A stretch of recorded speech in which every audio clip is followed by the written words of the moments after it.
समविचारी पक्षांचं काँग्रेसमध्ये विलीनीकरण व्हावं असा प्रस्ताव याआधीही शरद पवारांना दिला होता. नाना पटोलेंचा युक्तिवाद.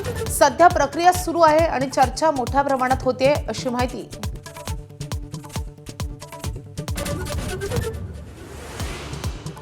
आमदार रोहित पवारांचं आज पंढरपुरात अन्न त्याग आंदोलन. शेतकऱ्यांना वाढीव कर्जमाफी देण्याची मागणी, तर आंदोलनाच्या जागेवरून रोहित पवार आणि प्रशासन आमने सामने.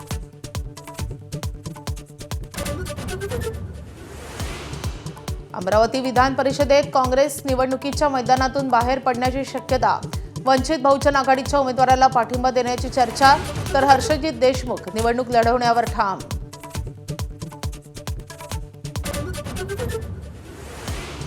भोंदू अशोक खरातची पत्नी कल्पना खरात गेल्या 70 दिवसांपासून फरार. शिर्डीतील बेकायदेशीर जमीन खरेदी प्रकरणी गुन्हा दाखल. शोधासाठी पोलिसांची 2 विशेष पथकं.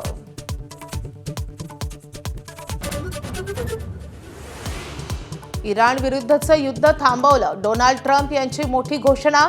युद्ध संपवण्यासाठीचा करार अंतिम टप्प्यात असल्याचंही वक्तव्य.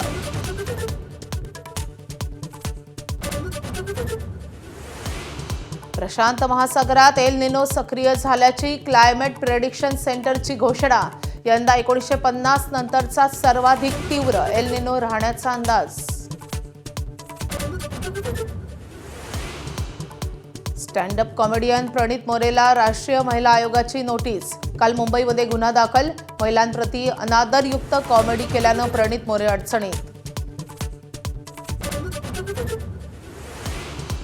अहमदाबादेत झालेल्या एअर इंडियाच्या अपघाताला 1 वर्ष पूर्ण.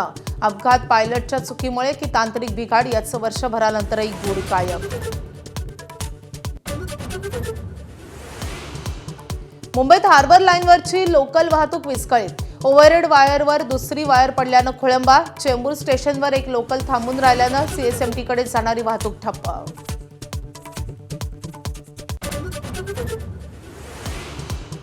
कोल्हापूरच्या विक्रम चव्हाण आणि साताऱ्याच्या अर्जुन जाधव या 2 जवानांचे पार्थिव आज मूळ गावी आणणार. उरीमधल्या स्फोटात दोन्ही जवानांना वीरमरण.